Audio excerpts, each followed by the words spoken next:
हमारे प्राण प्रियतम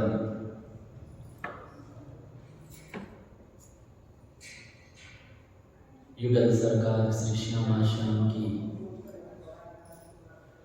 अनंत कृपा करना,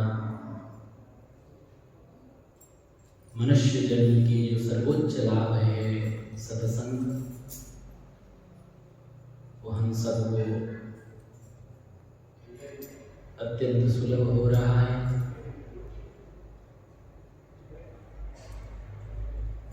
और सत्संग सत्र में हम सब देवर्षि नारद जी महाराज के भक्ति सूत्रों का स्मरण कर रहे हैं।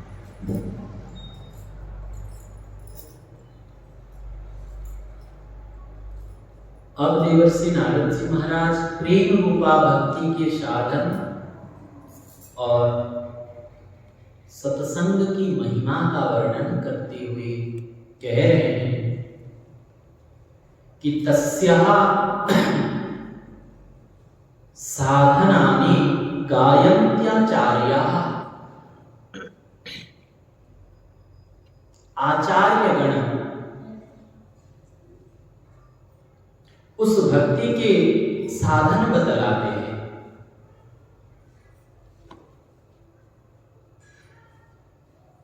कर्म और ज्ञान की अपेक्षा भक्ति की श्रेष्ठता का प्रतिपादन करके देवर्षि नारद जी भक्ति शास्त्र के प्रधान प्रवर्तक और भक्ति तत्व के अनुभव आचार्य एवं संत भक्तों द्वारा गान किए हुए उस श्रेष्ठतम भक्ति के साधनों का वर्णन कर रहे हैं।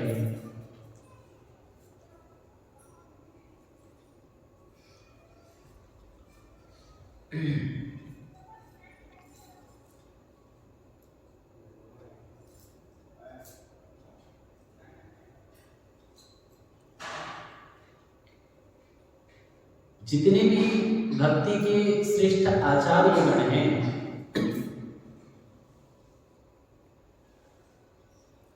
उनका गाया हुआ वाक्य को श्री देवर्षि नारद जी कह रहे हैं, कहे हुए वाक्य को कह रहे हैं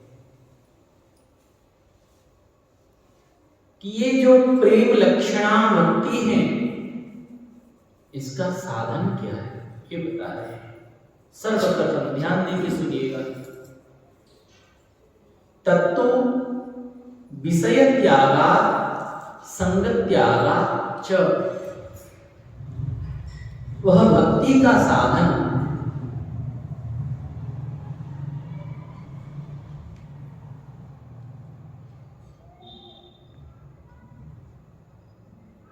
विषय त्याग और संग त्याग से संपन्न होता है। जीव के मन में स्वाभाविक ही प्रेम का स्रोत है। सबके मन में प्रेम भगवान पहले से ही दिए हुए हैं। ये भगवान का हम लोगों का के ऊपर ये कृपा है कि सबके हृदय में प्रेम का स्रोत है, सबके हृदय में। क्योंकि जीव परमानंद स्वरूप परम प्रेम रूप भगवान का ही सनातन चिदंश हैं। हम भगवान के अंश हैं, भगवान प्रेम स्वरूप हैं, इसलिए हम सबके हृदय में प्रेम है। परंतु वो प्रेम को हम दूसरे जगह पर प्रवाहित कर दे रहे हैं। प्रेम का स्रोत है, लेकिन विषयों के प्रति प्रवाहित होने से उसके प्रेम की धारा दूषित हो गई है और वो प्रेम बन गया है मोह, काम।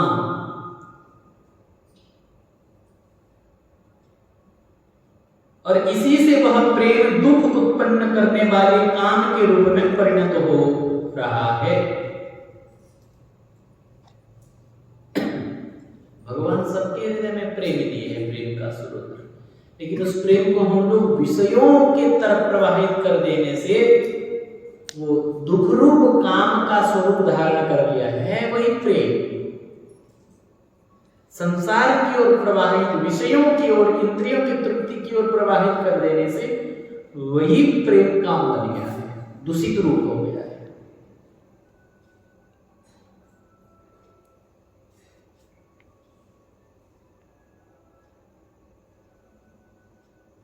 और इसी कारण से उसके परमात्म सुखी दिव्य स्वरूप का प्रकाश नहीं होता।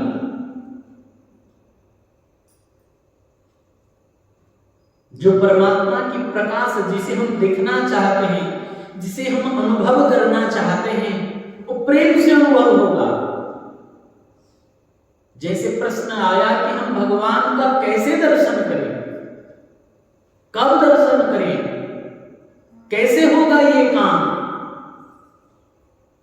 भगवान तो हर जगह पर है, हरि व्यापक सर्वत्र समाना, अग जग भय सब रहित विरागी। कण कण में वही है, उसके अलावा कुछ है ही नहीं संसार में जिसे हम देखें। उनके अलावा इस संसार में कुछ भी नहीं है जिसको हम देख सके, वही है। नरसिंह बसे प्रति खंबन में, पर काढ़ने को प्रहलाद, हर जगह कण कण में। लेकिन हमें दिखाई नहीं दे रहे हैं। क्यों नहीं दिखाई दे रहे हैं और कैसे दिखाई देंगे? प्रेम के प्रकट होई में जाना है तो सब जगह, लेकिन अप्रकट है, अलक्षम सर्वभूतानां अंतर वही अवस्थिताम। वो सबके भीतर हैं और सबके बाहर हैं, सबके भीतर हैं और सबके बाहर हैं।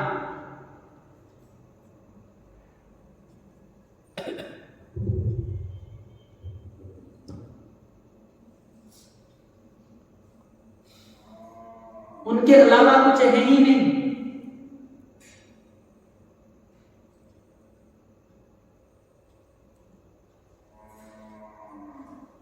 एक महापुरुष थे श्री विजय रामदास जी महाराज, खनेता वाले महाराज जी के नाम से सब जानते थे उनको। बहुत उच्च कोटि के महापुरुष थे। ब्राह्मण कुल में उनका जन्म हुआ था।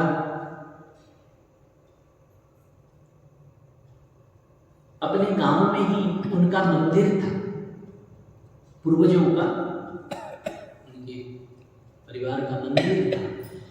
तो वो विरक्त वेश लेने के बाद वही मंदिर में रहे और उनके धर्मपत्नी घर में रहती थी। कभी कोई किसी को नहीं देखता था। माता जी घर में ही भजन करती थी और पूज्य महाराज जी मंदिर में भजन करते थे। कभी माता जी का मुख नहीं देखा महाराज जी वहां रहे। जिस दिन से वो विरक्त आश्रम स्वीकार के मंदिर में भजन करते थे, बड़े तीव्र वैराग से भजन करते थे। एक बार वो अस्वस्थ हो गए तो उनके जो प्रेमी जन थे, निजी भक्त जन थे, वो अस्पताल ले गए। अस्पताल था ईसाइयों की, क्रिश्चियन इनकी अस्पताल था, मिशन जो कहते, वहां उनको ट्रीटमेंट चल रहा था। तो वहीं पे पहुंच जाते हैं प्रेमी जन। महात्माओं के पास प्रेमी जन पहुंचते ही हैं और महात्माओं के पास पहुंचने से क्या चर्चा होगी? सत्संग की चर्चा होगी। महात्मा लोग कुछ न कुछ सत्संग सुनाते हैं। तो उसी समय महाराज जी अपने प्रेमियों को गीता के इस श्लोक की चर्चा सुना रहे थे कि ईश्वर सर्वभूतानां हृदय से अर्जुन तिष्ठति। भगवान सबके हृदय में निवास करते हैं, भगवान सबके हृदय में ही है, ये बात सुना रहे थे। और वो जो ईसाई डॉक्टर था वो आके पहुंचा और वो भी सुना कि ये महात्मा कह रहे हैं कि भगवान सबके हृदय में है। तो तुरंत बोला, महात्मा आप साधु हो और आप झूठ कह रहे हैं, इन भोले भाले लोगों को ठग रहे हैं। महात्मा जी बोले, हम क्या ठग रहे हैं? क्या हुआ? बोले, आप बिल्कुल सरासर झूठ कह रहे हैं। मैं एक डॉक्टर हूं और रोज मैं एकाध हार्ट का ऑपरेशन करता हूं, हृदय को चीर फाड़ के उसका ऑपरेशन करता हूं, सब चिकित्सा करता हूं। तो मैंने तो आज तक कितने हार्ट ऑपरेशन किए, हृदय का ऑपरेशन किए, कभी किसी के हृदय में ईश्वर नाम की कोई वस्तु या ईश्वर नाम की कोई व्यक्ति, इसको तो हमने नहीं देखा। किसी के छाती में, हृदय में काटने के बाद, फाड़ने के बाद चीर फाड़ के रख देते, कभी कोई ईश्वर को तो हमने नहीं देखा। आप सरासर झूठ कह रहे हैं, इन भोले भाले लोगों को ठग रहे हैं। तब महात्मा मंद मंद मुस्कुराए, हंसे, बोले देखिए चिकित्सक महोदय, हम आपके पास चिकित्सित होने के लिए आए हैं, आप हमें चिकित्सा कर दीजिए। ये बात हम आपको नहीं, हम अपनों को सुना रहे हैं। बोले नहीं नहीं, ऐसे कैसे, आप किसी को कैसे सुना दोगे जब ये बात झूठ है? झूठ कैसे कह सकते हैं, क्यों कह रहे हैं? महात्मा बोले हम क्यों कह रहे हैं, क्या कह रहे हैं, वो आपको कहना नहीं चाहते। पीछा पड़ गया वो डॉक्टर, पीछे लग गया। बोले नहीं, आपको बताना पड़ेगा आप क्यों कह रहे हैं, या तो कह दीजिए कि मैं जो कह रहा हूं झूठ कह रहा हूं। बोले नहीं, जो कह रहा हूं सत्य कह रहा हूं। कैसे कह रहे हैं सत्य? महात्मा बोले देखो, आपको अगर चिकित्सा नहीं करनी तो कोई बात नहीं, हम अपने आश्रम चले जाते हैं, परंतु हम आपको, आपके साथ ये तर्क वितर्क करना नहीं चाहते, क्योंकि देवर्षि नारद जी आगे कहेंगे बादो नावलंबा, बात विवाद में भक्तों को नहीं पढ़ना चाहिए। बोले नहीं नहीं, ये बात विवाद वाली बात नहीं है, बताना पड़ेगा आपको।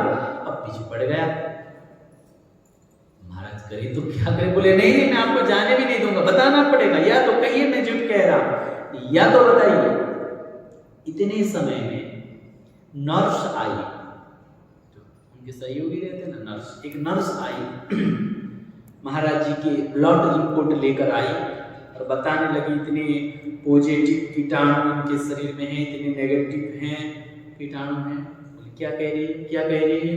महाराज जी बोले, डॉक्टर बोले अरे महात्मा जी, आपके ब्लड में इतने बैक्टीरिया है, बैक्टीरिया कहते हैं ना उसको, हाँ, पॉजिटिव बैक्टीरिया है, नेगेटिव बैक्टीरिया। बोले बैक्टीरिया, जीवाणु मेरे शरीर में, झूठ बोल रहे हो आप? बोले महात्मा, तुरंत डॉक्टर को, अब झूठ कह रहे हो, मैं फलाहारी शुद्ध सात्विक भगवान को भोग लगाकर पाने वाला, मेरे शरीर में क्यों बैक्टीरिया के कीटाणु आदि रहेंगे? झूठ कह रहे हो आप। मेरे महात्मा, फलाहार करो चाहे दुधार करो, हर किसी के ब्लड में बैक्टीरिया आदि रहते हैं, इतने पॉजिटिव नेगेटिव सब रहते हैं। बोले नहीं नहीं, झूठ कह रहे हो आप, दिखाओ हमें। वो जो कांच में रहता है ना, उसको लेके गए, महात्मा को लेके गए, और एक यंत्र रहता है, वो अणुवीक्षण यंत्र, जिसमें देखते हैं, सादा दिखाए। बोले देखो दिखाओ, इसमें तो कोई कीटाणु नहीं दिखाई दे रहा है। डॉक्टर बोले ऐसे नहीं दिखाई दे रहा, आइए। ले गए और मशीन में लगा दिया, और ज्यों ही दिखाई, महात्मा देखे कीटाणु। बोले हाँ डॉक्टर साहब, आप तो सत्य कह रहे हैं, कीटाणु तो है। डॉक्टर बोला मैं कह रहा था, आप विश्वास नहीं कर रहे थे। तब महात्मा जोर जोर से हंसने लगे। अब डॉक्टर समझ नहीं पा रहा है कि हंस क्यों रहे हैं। महात्मा बोले आप तो हंस क्यों रहे हैं? महात्मा जी को डॉक्टर ने कहा। तब महात्मा बोले डॉक्टर साहब आपका बुद्धि घास चरने गया है क्या? समझ नहीं पाए? बोले महाराज समझा दीजिए, मैं तो समझा नहीं, आप क्यों हंस रहे? बोले एक बैक्टीरिया को देखने के लिए, एक कीटाणु को देखने के लिए आप यंत्र का सहयोग लीजिए। खाली आंखों के कीटाणु नहीं दिखाई देता बिना यंत्र के, तो क्या ईश्वर दिखाई दे देंगे? जो अणोरणीयान महत्व महियान, वो दिखाई दे देंगे खाली आंखों से? जो आपने सीधा सीधा कह दिया मैं किसी के हृदय में नहीं देखा, आपने खाली आंखों से कैसे दिखेंगे ईश्वर? है दिखाई नहीं दे रहे। तब डॉक्टर की बात में कुछ दम लगा। बताइए कैसे दिखाई देगा? कौन से यंत्र में दिखाई देगा? कोई यंत्र है उनको दिखने के लिए? बोले अवश्य है।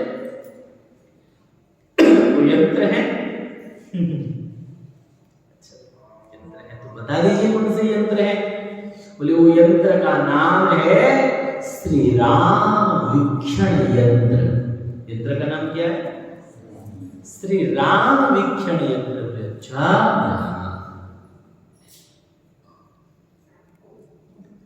तो कैसे दिखाई देंगे? कैसे, कहां देखने के लिए मिलेगा वो यंत्र? बोले देखो, बोले हमको पता नहीं कि उसमें कितने पॉजिटिव है कितने नेगेटिव है, वो आप ही जानते हैं कि कितने पॉजिटिव और कितने नेगेटिव है। कब जानते हैं? बोले जब में आपने पहले स्कूल में पढ़े, स्कूल से हाई स्कूल में पढ़े, हाई स्कूल के बाद कॉलेज पढ़े, कॉलेज के बाद फिर मेडिकल की पढ़ाई होती है, उसके एंट्रांस दिए, फिर उसमें पास होके मेडिकल का कोर्स किए, और मेडिकल का कोर्स करने की इतना सब पढ़ाई करके तब आपको पता चला कि ये मलेरिया का बैक्टीरिया, ये फैलेरिया का बैक्टीरिया है, ये अमुक प्रकार के कीटाणु, ये अमुक प्रकार के, ये सब उसके बाद एक डॉक्टर पहचान सकता है क्या है क्या है। हर कोई तो नहीं पहचान सकता देख के, आपको पढ़ाई करना पड़ा, उसके बाद आप पहचाने। पढ़ाई तो पहले करना पड़ा। इसी प्रकार आपको भी वो श्री राम वीक्षण यंत्र में देखना तब आएगा जब आप पढ़ाई करोगे। हमारा कहाँ पढ़ाई करते हैं? मैं बताइए, मुझे वो देखना है श्री राम वीक्षण यंत्र में। पीछे पड़ गया श्री राम वीक्षण यंत्र में मुझे देखना है ईश्वर को, बताइए कहाँ पढ़ना पड़ेगा? बोले हमारे पाठशाला में आना, हम पढ़ाएंगे आपको। जैसे आप बता सकते हैं इसमें कौन से नेगेटिव है कौन से पॉजिटिव, आपने मुझे बताया ना, ये देखो ये नेगेटिव है ये पॉजिटिव है। वैसे मैं आपको बताऊंगा, आप हमारे पाठशाला में आना। तो महाराज जी की वाणी में बहुत प्रभाव था। देखिए संतों का वाणी, गंगा का पानी और श्री राम की कहानी, ये हमारे भारत भूमि का सबसे बड़ी महत्वपूर्ण चीज है।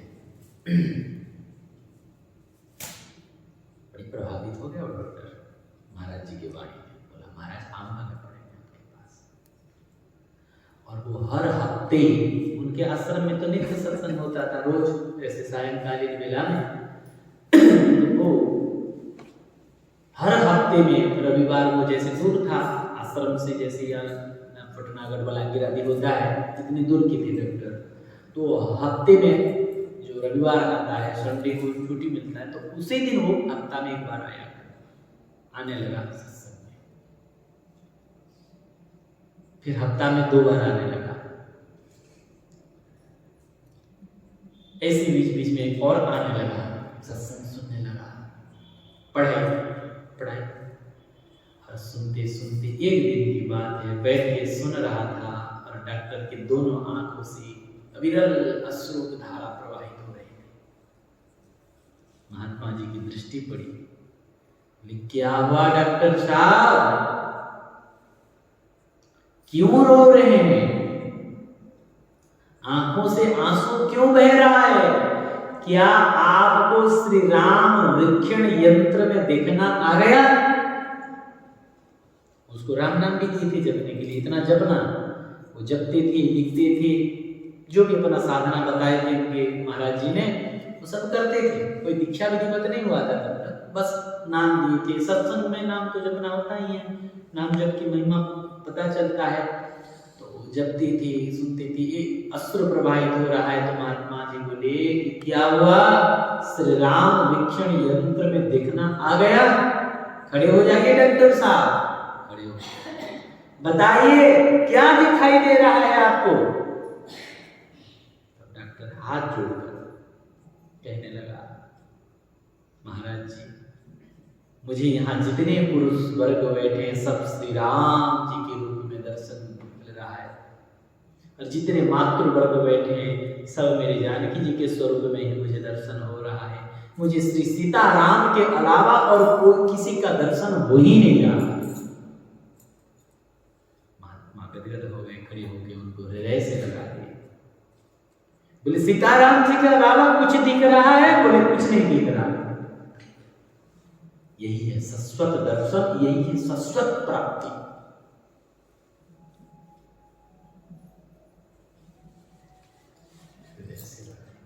और तब वो डॉक्टरी वक्त सब छोड़ दिए